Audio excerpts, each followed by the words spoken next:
We are in Dresden.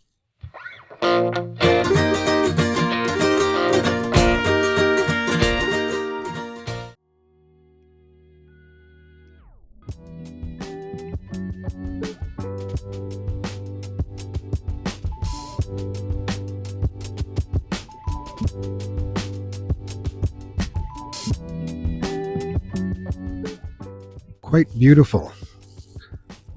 This is the Catholic Church, the museum, and the opera house.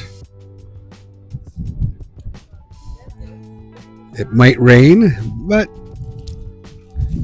we'll see what happens. This is a Catholic Church cathedral in Dresden. Very impressive.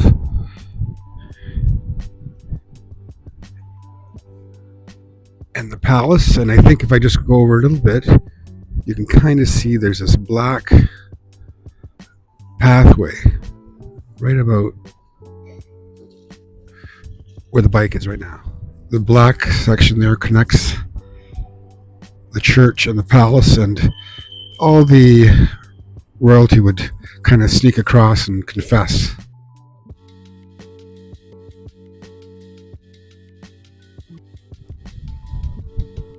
Important passage for the kings. Pretty amazing.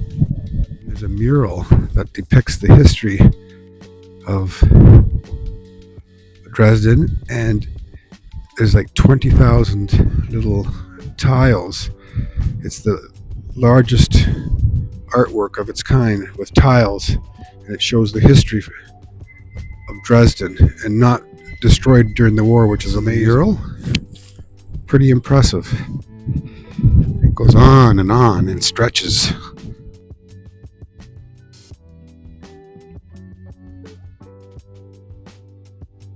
If you look closely, the years are stamped on the tiles.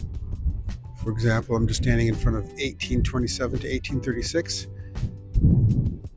and it just keeps going until the end. Let's see what the date is on the end here.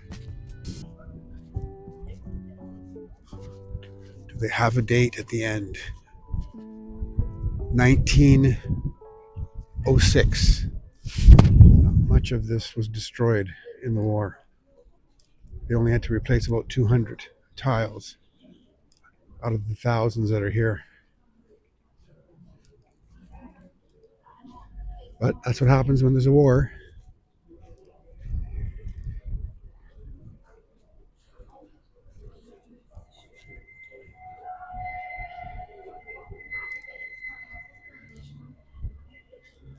Actually, the colors are pretty beautiful today, even though I thought it was going to rain, and it might still, but it looks pretty impressive to me. And then there is this Civic Hall.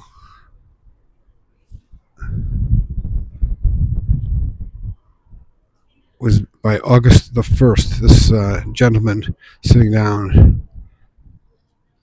It's pretty amazing. Another impressive building in Dresden. Again, I'm going to mention that it's amazing how these places are standing, even though I'm sure quite a number of buildings were destroyed as well. Statue of Martin Luther, and this is the Protestant cathedral, and it looks old, but I just found out that it was built maybe 20 years ago, and there's a piece at the front which I'll probably go after and how I can show you. It's the only piece that was left from the church from the bombings of the British in the United States. Unfortunately, they wanted to teach Dresden and Germany a lesson, and they pummeled the city. This big piece of building here, it's not actually that big, but that's the only remaining piece from this church, the Protestant church here in Dresden, which was built maybe 20 years ago. In 1945, the war was basically over. The British and the US had to show off their might and destroyed Dresden, which really wasn't a military center, but they had to show the Russians that they were strong, because this is part of the old East Germany.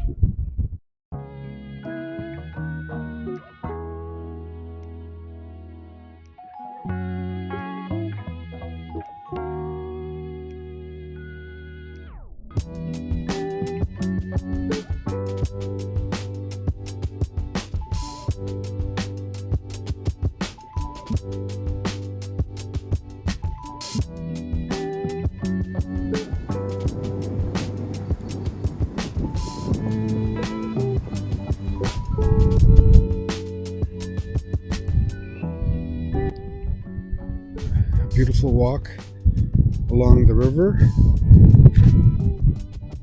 and back into the town of Dresden, which is not really a town.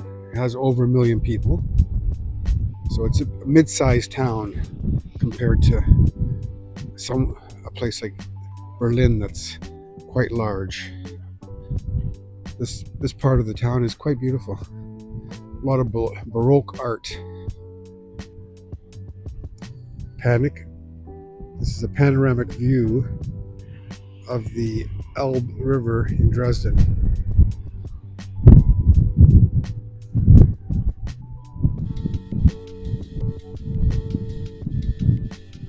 On a nice, cold, sunny day.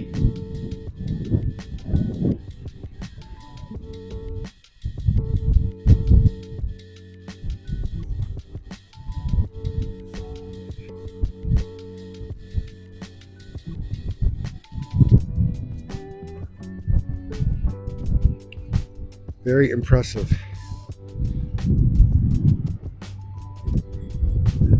Now the German flag is waving proudly in the wind. Kinda.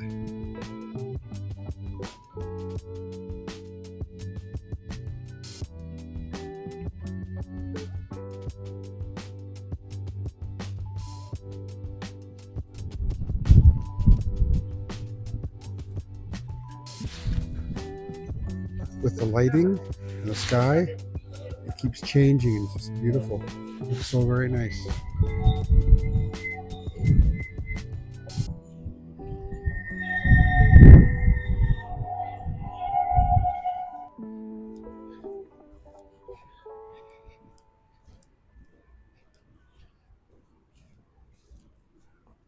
Very sunny. It's a clear day, but it is chilly. So we're going to look for the essential cafe to keep warm. Must keep warm.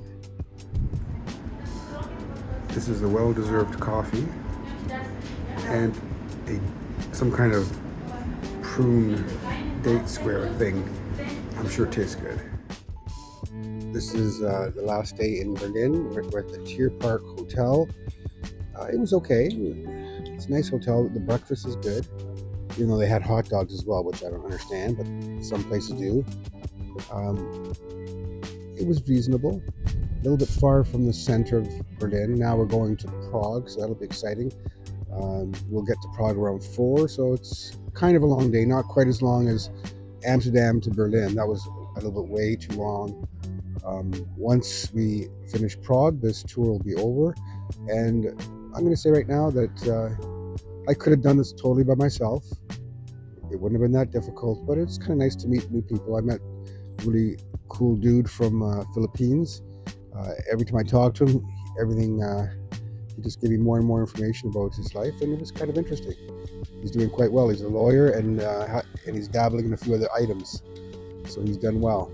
And my roommate is a good guy too. He sells water in Oman, Muscat, places we don't really hear too often about. See you in Budapest.